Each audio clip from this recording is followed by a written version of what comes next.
Hello students. Last class में हमने motion of blocks in contact में motion of one block, motion of two blocks के बारे में पढ़ा था। आज हम लोग पढ़ेंगे मोशन ऑफ थ्री ब्लॉक्स। तो आज का हम लोग का स्टार्टिंग टॉपिक होगा मोशन ऑफ थ्री ब्लॉक्स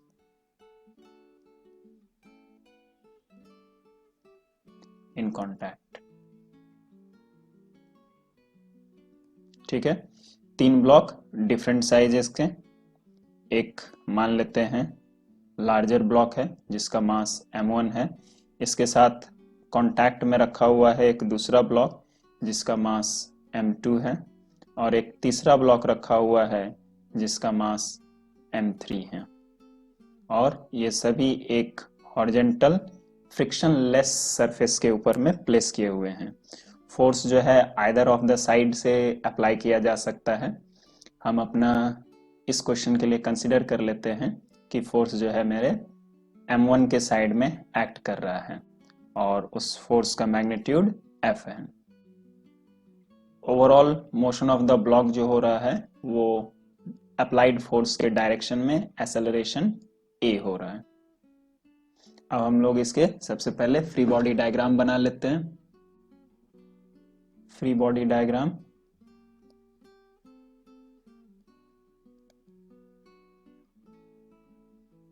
या शॉर्टली FBD जो बुलाते हैं।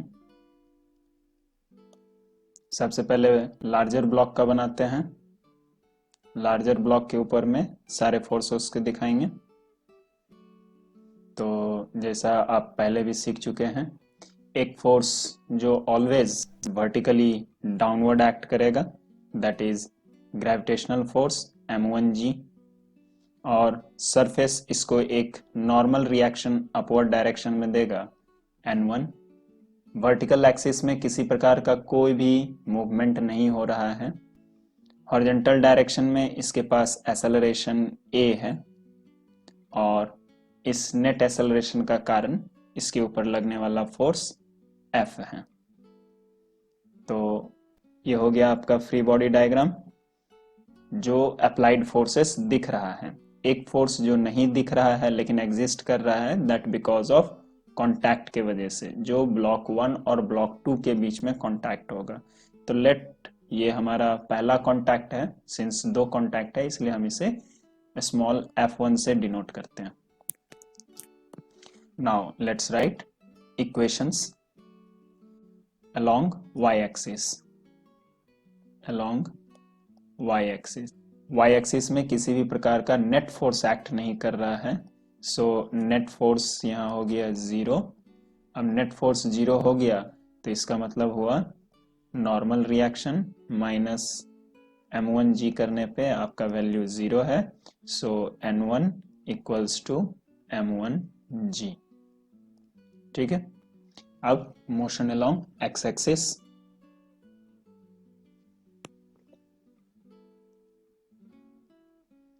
Along X axis, X axis के अलोंग क्या क्या फोर्स थे?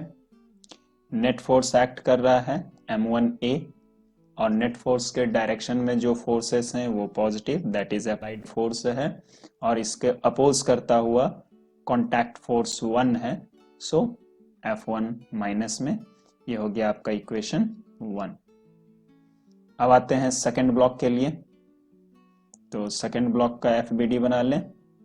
FBD of m2।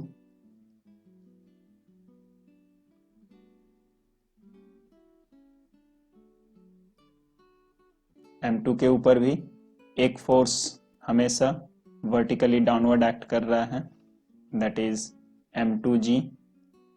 इसको सरफेस एक नॉर्मल रिएक्शन दे रहा होगा वर्टिकली अपवर्ड डायरेक्शन में, लेट n2 कर लिया। तो मोशन अलोंग y एक्सिस लिख लें। Along y axis, y axis में किसी भी प्रकार का फोर्स नेट वर्क नहीं कर रहा है, तो नेट फोर्स का वैल्यू हो गया आपका 0। So once again n2 minus m2g equals to 0, n2 equals to m2g। ठीक है, इसके बाद हम देखते हैं motion along X axis. X axis पे देखोगे तो राइट साइड से इसके ऊपर कॉन्टैक्ट, थर्ड ब्लॉक के कॉन्टैक्ट के वजह से कॉन्टैक्ट फोर्स 2 एक्ट कर रहा है, और फर्स्ट ब्लॉक की वजह से इसके ऊपर में कॉन्टैक्ट फोर्स 1 एक्ट कर रहा है, और कोई भी फोर्स इसके ऊपर एक्ट नहीं कर रहा है। ओवरऑल सिस्टम जो है horizontal towards right side move कर रहा है विथ एक्सेलरेशन a, तो सेम एक्सेलरेशन से m2 भी मूव करेगा। सो मोशन अलोंग एक्स एक्सिस क्या हो गया, along X axis net force m2a, net force के डायरेक्शन में जो फोर्स है वो पॉजिटिव, दैट इज F1 इस बार पॉजिटिव हो गया, और इसको अपोज करता हुआ F2 है तो माइनस के साथ। ये हो गया हमारा second equation.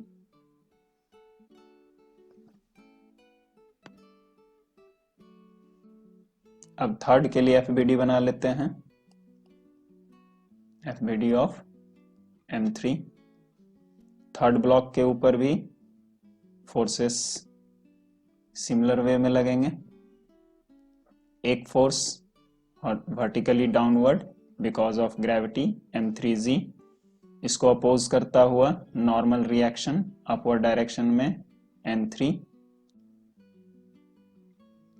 Again force along y axis जो है नेट फोर्स 0 आ रहा है along y axis,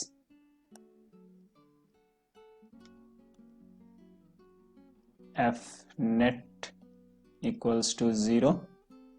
So again N3 minus M3z equals to 0.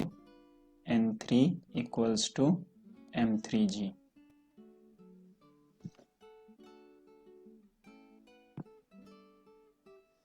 Along x axis अगर देखें तो इसके ऊपर एक ही फोर्स एक्ट कर रहा है हॉरिजॉन्टल डायरेक्शन में, that because of contact from the second block act कर रहा है, और इस वजह से ब्लॉक जो है ओवरऑल राइट साइड में मूव कर रहा है विथ एक्सेलरेशन a। तो इसके ऊपर अगर हम अलोंग एक्स एक्सिस में फोर्सेस देखें, अलोंग एक्स एक्सिस में कौन से फोर्स एक्ट कर रहे हैं, तो इसके ऊपर हो गया M3a नेट फोर्स, और किसके वजह से एक्ट कर रहा है, तो F2 के वजह से। ये हो गया हमारा थर्ड इक्वेशन। अब हमें फाइंड करना है एक्सेलरेशन, तो इक्वेशन 1, 2 एंड 3 तीनों को ऐड कर देंगे।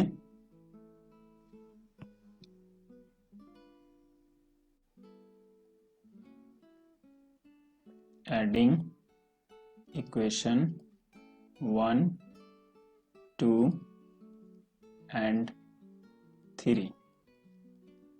First equation m1a equals to f minus f1. Second equation m2a equals to f1 minus f2. Third equation m3a equals to f2.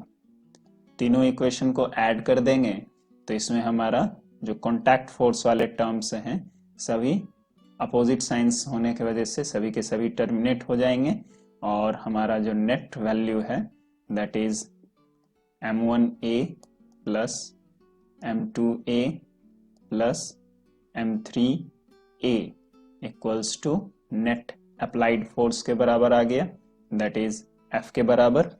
अब इस इक्वेशन से एक्सेलरेशन कॉमन ले लेते हैं तो आ जाता है हमारे पास m1 plus m2 plus m3 under bracket में, and that equals to f। So a equals to f divided by m1 plus m2 plus m3। Again आप देख सकते हो यहाँ पर्टिकुलर क्वेश्चन में f जो है नेट अप्लाइड फोर्स है and divided by total mass आपको acceleration of the whole system provide कर रहा है। सबसे पहले सेकंड कांटेक्ट फोर्स निकाल ले। सेकंड कांटेक्ट फोर्स यानी कि जो थर्ड बॉडी और सेकंड बॉडी के बीच लग रहा है, F2 इक्वल्स टू m3a था थर्ड इक्वेशन से, तो इसका वैल्यू कितना हो गया m3f divided by m1 plus m2 plus m3। तो इस तरीके से आपको सेकेंड कॉन्टैक्ट फोर्स मिल गया। अब रह गया फर्स्ट कॉन्टैक्ट फोर्स निकालना। तो फर्स्ट कॉन्टैक्ट फोर्स आप इक्वेशन 1 या इक्वेशन 2 दोनों में से किसी से भी निकाल सकते हैं। नाउ फर्स्ट कॉन्टैक्ट फोर्स के लिए हम लोग इक्वेशन 1 यूज कर ले रहे हैं। तो ये हो जाएगा आपका F माइनस m1a जो कि हो जाता है F minus m1f divided by m1 plus m2 plus m3। Simplify करेंगे, एलसीएम हो जाएगा हमारा m1 plus m2 plus m3